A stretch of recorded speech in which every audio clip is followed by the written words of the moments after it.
Que ressent-on lorsqu'on ne peut pas lire son propre nom ? Lorsqu'il faut toujours demander aux autres de lire un document, un numéro de téléphone ou un prix au marché ? À Kikwit, dans le quartier Poto-Poto, Magui et Pichou ont longtemps vécu cette réalité. Aujourd'hui, leur histoire est différente. Nombreux sont ceux qui connaissent Magui. Veuve et mère de 3 enfants, elle se bat chaque jour pour subvenir aux besoins de sa famille grâce à son petit commerce de charbon de bois. Mais derrière ce courage se cachait une réalité difficile à vivre. Parce qu'elle ne savait ni lire ni écrire, Magui était souvent sous-estimée dans son entourage et dans son activité commerciale. Elle hésitait à prendre la parole, à échanger avec les autres ou à défendre ses idées, de peur d'être jugée ou ridiculisée. Dans son quartier, certains la considéraient comme incapable de comprendre ou de contribuer aux discussions importantes. Pourtant, loin de se résigner, Magui a choisi d'emprunter le chemin de l'apprentissage. Assidue et déterminée, elle n'a pratiquement manqué aucune séance du programme d'alphabétisation. Aujourd'hui, elle est l'une des preuves vivantes que l'accès au savoir peut transformer la manière dont une personne se perçoit et dont elle est perçue par les autres.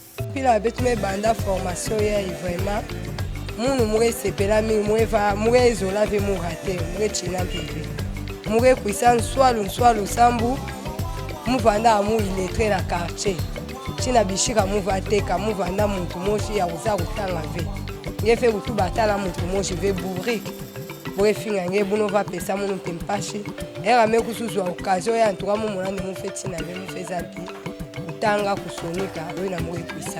Pour Magui, l'alphabétisation ne s'est pas limitée à l'apprentissage des lettres et des chiffres. Très rapidement, les connaissances acquises ont commencé à transformer son quotidien. Des tâches autrefois confiées à d'autres sont progressivement devenues des responsabilités qu'elle est désormais capable d'assumer elle-même.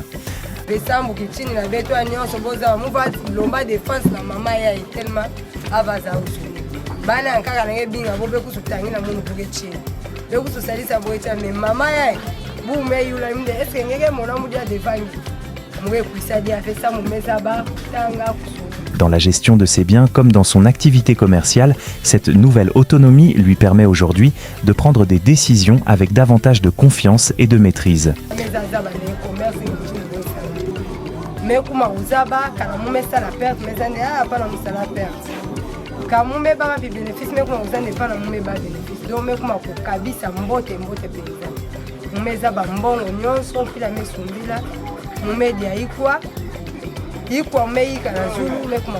L'histoire de Magui est loin d'être un cas isolé. À Kikwit, l'analphabétisme ne touche pas uniquement les femmes, il concerne également des hommes engagés dans leur famille et leur communauté, mais qui, faute d'avoir eu accès à l'éducation de base, doivent composer chaque jour avec de nombreuses difficultés. Dans le même quartier de Poto-Poto, d'autres hommes et femmes partageaient cette réalité, parmi eux Pichou.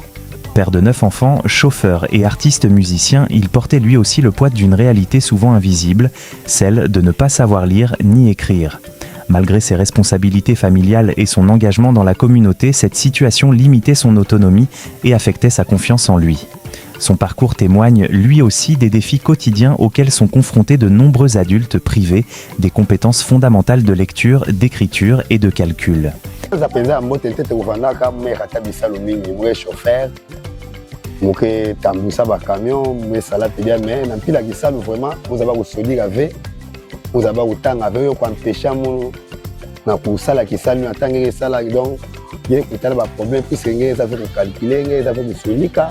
Mais les difficultés de Pichou ne s'arrêtaient pas à son activité de chauffeur.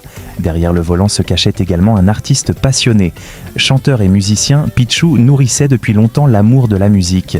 Pourtant, l'impossibilité d'écrire ses propres textes ou de prendre facilement des notes constituait un frein à l'expression de son talent. Même lors de ses passages dans les radios locales, il devait souvent composer avec les limites imposées par l'analphabétisme. Malgré sa passion, cette réalité était pour lui une source constante de frustration.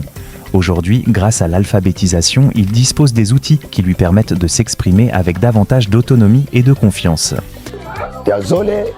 À part que ça, on va savoir que chauffeur, moi musicien qui quitte un film à Ouzamono, moi bien mon Jobek à Wario, mais c'est qui tout court. Donc tous les radios, tonistes, animateurs professionnels, mais nous faisons un niveau d'études V à ta fête à Ouza, on va empêcher mon mini, on va un plateau, Sonica, Bien qu'adultes, parents et pleinement engagés dans leur communauté, Maggie et Pichou partageaient une même difficulté, l'analphabétisme.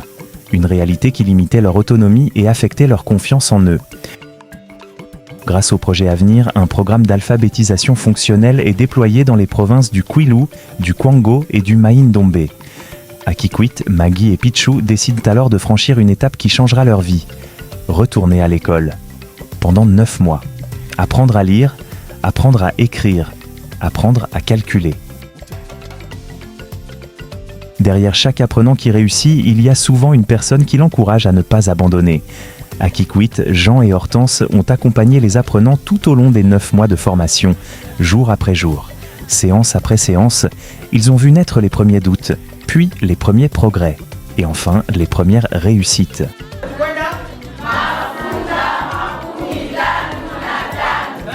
Une lettre, puis un mot, puis une phrase.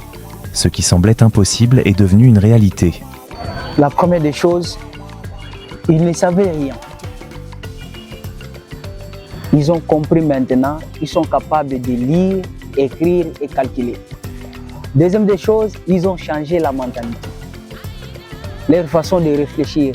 La première fois que je leur ai réussi, je sentais à eux un esprit de complexe, mais maintenant là, ils ne sont plus complexés. Donc ils sont déjà aptes, ils sont capables de se défendre. Ils n'avaient pas vraiment le courage là de parler devant les gens, mais quand ils viennent, ils vous relatent, vous sentez que non, la personne a évolué, a ajouté quelque chose dans sa vie. Vraiment, je suis très content, même moi quand je vois comme ça, je suis fier d'eux. Derrière ces progrès visibles se cachent aussi des histoires humaines profondément marquantes. Au fil des mois, Hortense a accompagné de nombreux apprenants dans leur parcours d'apprentissage et a été témoin de transformations qui l'ont particulièrement touchée. Il y a une maman au début, quand je l'appelais pour venir, elle hésitait. Elle dit, moi, si je viens ici au retour, mes enfants se moquent de moi. Je lis, quand j'oublie, on se moque de moi. Aujourd'hui, vraiment, je lis correctement. Elle commence à écrire, à lire convenablement. Et les enfants, vraiment, commencent aussi à l'applaudir à la maison. Notre maman, maintenant, elle écrit. Elle fait le calcul de ces articles de vente. Ça va maintenant. Les transformations sont visibles.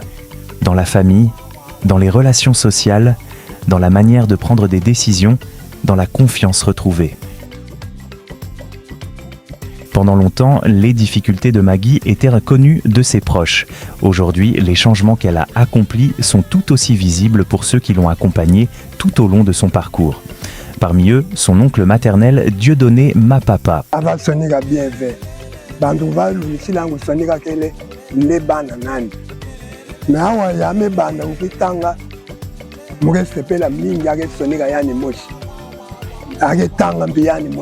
Mais s'il est une personne qui a vécu chaque étape de cette transformation avec émotion, c'est bien sa mère.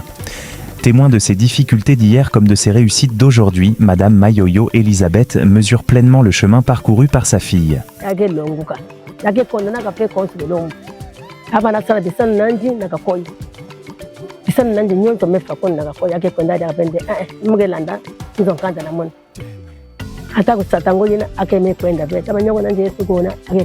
La transformation observée chez les apprenants ne se limite pas à leur propre parcours, elle se reflète également dans leur vie familiale, dans leurs relations quotidiennes et dans la manière dont ils participent à la vie de leur foyer.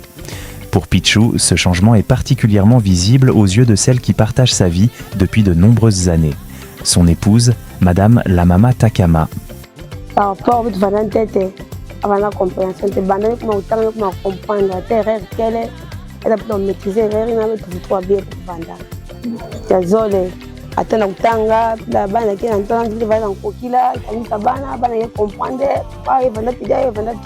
L'histoire de Maggie et Pichou n'est pas un cas isolé.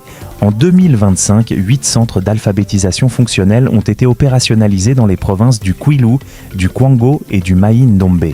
Plus de 605 apprenants y ont été formés. Près de 97% sont des femmes et jeunes femmes.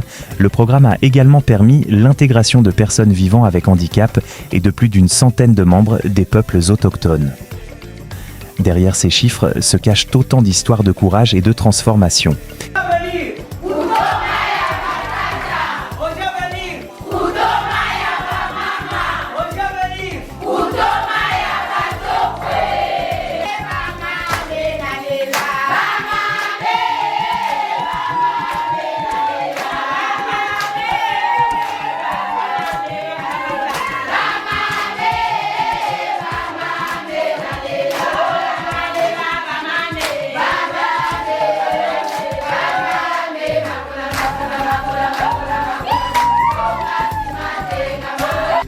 Il y a quelques mois encore, Maggie et Pichou vivaient avec une limite qu'ils pensaient parfois impossible à dépasser. Aujourd'hui, ils lisent, ils écrivent, ils calculent, mais leur plus grande réussite ne se mesure pas en mots ou en chiffres. Elle se lit dans leur regard, dans leur confiance retrouvée, dans leur capacité à prendre des décisions, à accompagner leurs enfants et à participer pleinement à la vie de leur communauté. À travers eux, ce sont des centaines de femmes et d'hommes qui démontrent qu'il n'est jamais trop tard pour apprendre. Car lorsque l'on apprend à lire, ce n'est pas seulement une page qui s'ouvre, c'est un avenir qui devient possible, un avenir construit avec dignité, autonomie et espoir. Et aujourd'hui, Maggie et Pichou en écrivent eux-mêmes les premières lignes.